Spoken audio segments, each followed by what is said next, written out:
RV modern public school शहर के सबसे विकसित इलाके में स्थित था।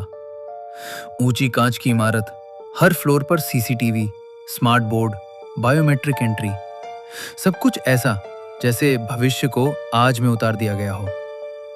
दिन में यह स्कूल जिंदा दिल लगता था। हंसी, शोर, घंटियों की आवाजें। लेकिन शाम 4 बजे के बाद इमारत बदल जाती थी। ऐसा नहीं कि वहां कुछ दिखता था, बल्कि ऐसा लगता था जैसे कुछ सोच रहा हो। पिछले 4 वर्षों में इस स्कूल से जुड़ी 5 रहस्यमयी मौतें हो चुकी थी।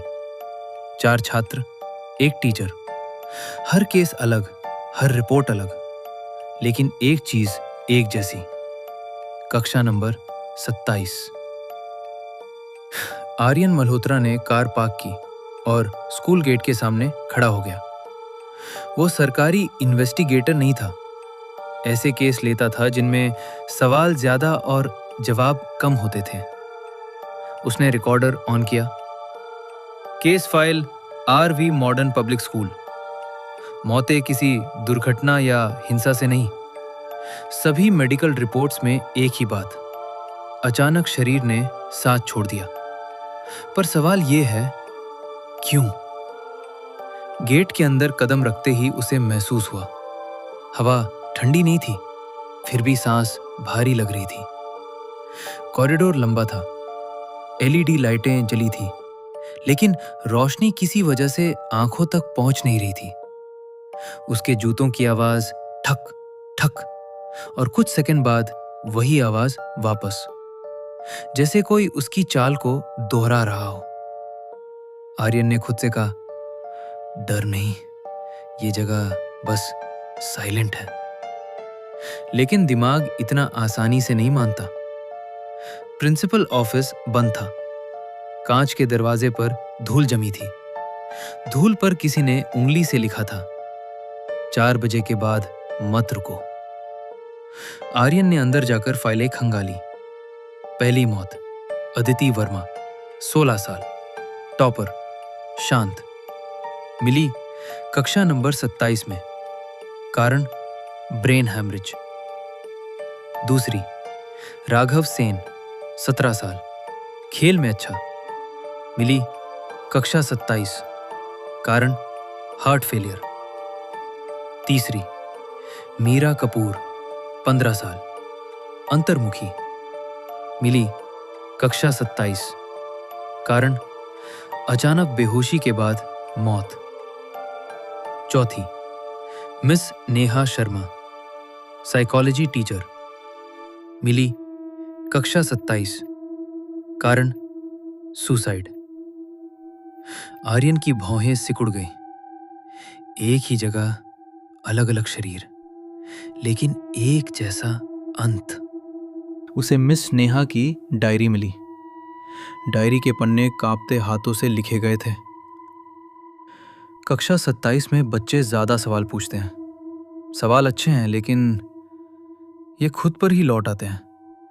मैं कौन हूं? क्या मैं असली हूं? कुछ बच्चों की नींद उड़ गई है, कुछ डरने लगे हैं बिना वजह। आखिरी पेज। ये जगह सवालों को बढ़ाती है, और कुछ दिमाग इतना भार नहीं सह पाते। आर्यन समझ गया, ये कोई आत्मा का मामला नहीं था, ये माइंड का मामला था। तीसरी मंजिल, कक्षा नंबर 27। दरवाजा खोलते ही अजीब सी शांति फैल गई। ना डरावनी, ना सुकून देने वाली, बस भारी। कक्षा बिल्कुल सामान्य थी। डेस्क, कुर्सियां, स्मार्ट बोर्ड, दीवार पर डिजिटल घड़ी। 4 बजे पीएम और चल ही नहीं रही थी। ब्लैक बोर्ड पर लिखा था, what if you are not real. Aryan ने गहरी सांस ली। उसी पल पीछे से आवाज आई, सर। वो पलटा। एक लड़का खड़ा था, स्कूल यूनिफॉर्म, आंखों में घबराहट नहीं, उलझन। तुम यहां क्यों हो? आर्यन ने पूछा। सर, हमें सोचने को कहा गया था, लड़का बोला, और हम सोचते गए। धीरे धीरे और बच्चे दिखने लगे। कोई रो नहीं रहा था, कोई चीख नहीं रहा था, बस सब सवालों से भरे थे। अगर मैं असली हूं तो डर क्यों लगता है? अगर मैं नहीं हूं तो दर्द क्यों होता है? अगर सब दिमाग का खेल है तो मरना कैसा होगा? आर्यन का सीना भारी हो गया। उसे एहसास हुआ ये बच्चे भटके नहीं थे, इन्हें कोई रास्ता नहीं मिला था। उसने जोर से कहा, सोचना बुरा नहीं है, लेकिन बिना सहारे के सोचने देना जुल्म है। उसने ब्लैक बोर्ड से सवाल मिटा दिया और लिखा, तुम असली हो क्योंकि तुम महसूस करते हो। कमरा कांपा, हल्का सा। घड़ी की सुई हिली। 4:01 PM। बच्चों के चेहरे बदलने लगे। आंखों में डर की जगह राहत आने लगी। एक लड़की बोली, तो हम पागल नहीं हैं? आर्यन मुस्कुराया, नहीं, बस अकेले छोड़ दिए गए थे। एक एक कर बच्चे धुंधले होने लगे, जैसे बोझ उतर रहा हो। आखिर में कक्षा खाली थी। ब्लैक बोर्ड पर आखिरी लाइन अपने आप उभरी, धन्यवाद। अगली सुबह पुलिस रिपोर्ट तैयार हुई। निष्कर्ष, कक्षा नंबर 27 में लंबे समय तक उच्च मानसिक दबाव, पहचान संकट और काउंसलिंग की कमी इन मौतों का मुख्य कारण रही। कोई अलौकिक तत्व नहीं पाया गया। स्कूल प्रशासन बदला। कक्षा 27 स्थायी रूप से बंद की गई। मानसिक स्वास्थ्य प्रोग्राम शुरू हुआ। कुछ महीनों बाद आर्यन स्कूल के बाहर खड़ा था। एक बच्चा उसके पास आया। सर, अब हम सवाल पूछते हैं। वो मुस्कुराया, लेकिन डरते नहीं। आर्यन ने ऊपर देखा।